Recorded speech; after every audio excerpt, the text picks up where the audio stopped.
Hello. हाँ, क्या हाल चाल? सब ठीक ठाक? बढ़िया। कैसी चल रही है पढ़ाई लिखाई? ठीक ठाक।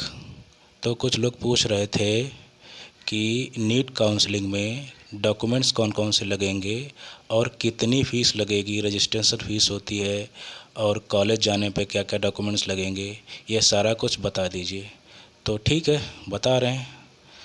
तो आप देख लीजिए, शुरू से आखिरी तक पूरा वीडियो देखिएगा। आपको कहीं दूसरी जगह देखने की ज़रूरत नहीं पड़ेगी। सारे डॉक्यूमेंट्स आपको बताए जाएंगे और सारी फ़ीस बताई जाएगी क्या लगेगी। चाहे वो ऑल इंडिया कोटा की बात करो, चाहे स्टेट कोटा की बात करो, दोनों की लगभग सेम है डॉक्यूमेंट्स। थोड़ा बहुत अंतर है, वो मैं आगे बताऊंगा। ठीक है, तो शुरू कर लेते हैं वीडियो। तो पहले हम लोग बात कर लेते हैं कि जो प्राइवेट कॉलेज हैं सेंट्रल गवर्नमेंट के, यानी ऑल इंडिया 15% कोटा के, तो उनमें रजिस्ट्रेशन फ़ीस कितनी है, रजिस्ट्रेशन फ़ीस कितनी है, ठीक है, और तुम्हारी वो जो रिफ़ंड हो जाती है फ़ीस वो कितनी है। तो आपको प्राइवेट कॉलेज की अगर हम बात करेंगे, मेडिकल कॉलेज यानी MBBS BDS और नर्सिंग की, तो 5,000 रुपये आपको लगेंगे रजिस्ट्रेशन फ़ीस, और 2 लाख रुपये आपको लगेंगे, और जो कि आपके रिफ़ंड हो जाएंगे, और 5,000 रुपये आपके रिफ़ंड नहीं होंगे अगर आप प्राइवेट कॉलेज देख रहे हैं MBBS BDS और नर्सिंग का, चाहे वो ऑल इंडिया का हो और चाहे स्टेट कोटा का हो। ठीक है, इसमें आयुष की बात बिल्कुल नहीं हो रही है, उसका एक सेपरेट वीडियो आएगा। ओके, तो अब हम बात कर लेते हैं गवर्नमेंट कॉलेज की, यानी MBBS के गवर्नमेंट कॉलेज, वो चाहे स्टेट कोटा के हों और चाहे वो सेंट्रल गवर्नमेंट के हों। तो उसमें क्या रहेगा तुम्हारा, तो अगर आप जनरल कैटेगरी से बिलोंग कर रहे हैं तो आपको 1,000 रुपये फ़ीस लगेगी, और 10,000 रुपये और लगेगा, जिसमें से 1,000 फ़ीस रजिस्ट्रेशन फ़ीस होती है, और 10,000 रुपये आपके वापस हो जाएंगे, यानी रिफ़ंड हो जाएगा। ठीक है, और EWS का भी 1,000 रुपये ही लगेगा। और अगर आप OBC SC या ST कैटेगरी से बिलोंग करते हैं तो 500 रुपये रजिस्ट्रेशन फ़ीस होती है, और 5,000 रुपये आपको और लगेंगे, जो कि रिफ़ंड हो जाएंगे। 500 रुपये आपके रिफ़ंड नहीं होंगे। यानी गवर्नमेंट कॉलेज की अगर हम बात करें तो जनरल EWS को 11,000 रुपये लगेंगे, और 5,500 रुपये लगेंगे OBC SC और ST या PWD को। ठीक है, और अब बात कर लेते हैं कि डॉक्यूमेंट्स क्या क्या लगेंगे।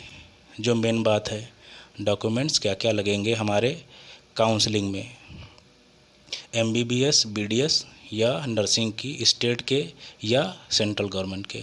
ठीक है, यानी 15% पे। तो देखो, सबसे पहली बात, अगर आप ऑल इंडिया 15% की बात करोगे, जिनमें कॉलेज आते हैं सेंट्रल गवर्नमेंट के, जैसे एम्स हो गया, जिम्बर हो गया, BHU हो गया, तो इनमें रजिस्ट्रेशन पे आपको कोई डॉक्यूमेंट्स नहीं लगता।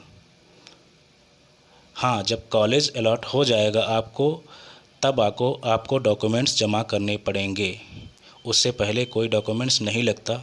ठीक है, तो जितने डॉक्यूमेंट्स हैं वो सारे मैं बता रहा हूँ, आप आराम से ध्यान से सुन लीजिएगा या कहीं लिख लीजिएगा।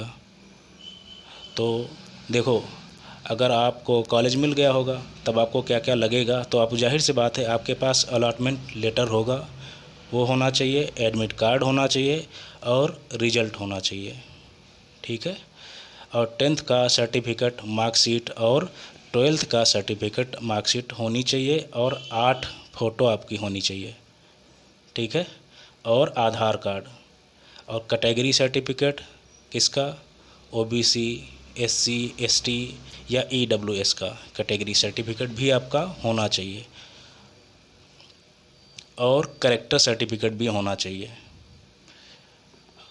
और डोमिसाइल सर्टिफिकेट भी, ठीक है, होना चाहिए, और इनकम सर्टिफिकेट भी आपका होना चाहिए।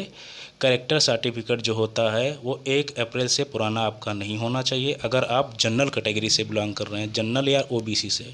अगर आप SC ST कैटेगरी से बिलोंग कर रहे हैं तो कितना भी पुराना हो सब चलेगा, और लास्ट 6 मंथ पुराना होना चाहिए। किसके लिए? अपने लिए, जनरल कैटेगरी के लिए। और पेरेंट्स इनकम सर्टिफिकेट भी होता है जो कि कुछ स्टेट लेते हैं, ज़्यादातर स्टेट नहीं लेते हैं इनकम सर्टिफिकेट, लेकिन कुछ स्टेट लेते हैं। हाँ, ऑल इंडिया में ये नहीं लिया जाता है। गैप सर्टिफिकेट आपको चाहिए, और अगर आप माइनॉरिटी से बिलोंग करते हैं तो माइनॉरिटी सर्टिफिकेट भी आपको चाहिए। इसमें प्रॉब्लम ये है कि कुछ स्टेट कुछ सर्टिफिकेट लेते हैं, कुछ स्टेट्स कुछ सर्टिफिकेट नहीं लेते हैं। तो मैं सारे बता दे रहा हूँ, आप एक बार चेक कर लीजिएगा अपने स्टेट का, जो लगे वो आप बनवा लीजिएगा, ठीक है। तो माइनॉरिटी सर्टिफिकेट हो गया, गैप सर्टिफिकेट आपको बनवाना पड़ेगा। और फिर इसके बाद में बनता है एंटी रैगिंग एफिडेविट बनता है, फिर पेरेंट्स के थ्रू या बच्चे का भी बनता है, या बॉन्ड एफिडेविट बनता है। ये सब कॉलेज के बाद की बात है, पहले की बात नहीं है। ये कॉलेज जब आपको मिल जाएगा तब वहाँ से आराम से 2-3-4 घंटे में बन जाते हैं, कॉलेज से ही बन जाते हैं, ठीक है। और कुछ स्टेट क्या करते हैं, मेडिकल सर्टिफिकेट लेते हैं, कुछ स्टेट, यही तो प्रॉब्लम है, कुछ स्टेट लेते हैं, कुछ स्टेट नहीं लेते हैं। जैसे कुछ स्टेट इनकम सर्टिफिकेट लेते हैं, कुछ कॉलेज स्टेट, और कुछ नहीं लेते हैं। तो कुछ डॉक्यूमेंट्स जो हैं ये अलग अलग हो सकते हैं, मैंने सारे बता दिए हैं। तो यही था मेरा पूरा वीडियो, और हो गया। Thank you very much.